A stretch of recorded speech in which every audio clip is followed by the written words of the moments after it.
Let's talk geometry. Let's talk linear linkages.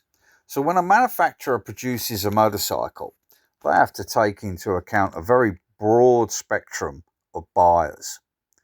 That means you could have a couple of 10 stone riders on the bike, you could have a couple of 15 stone riders on the bike.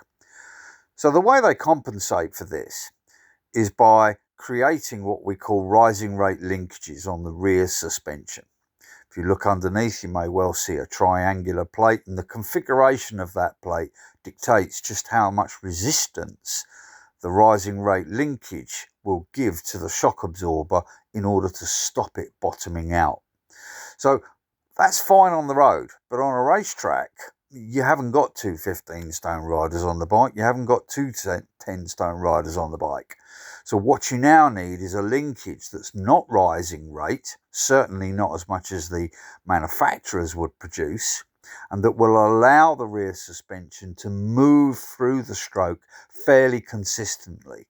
And that means you don't wear your rear tyre anywhere near as much as you would with a standard linkage system on a bike.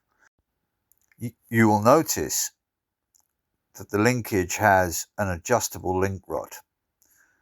Once you start using these, you start moving into the realms of adjustable geometry. This is why I'm not a big fan of companies that make linear linkages but set length link rods. If you're going to do it properly, because no two motorcycles are the same, and an adjustable link rod gives you the flexibility to literally start changing the geometry of your bike. Pound for pound, I think this is one of the best investments you can make for your track bike.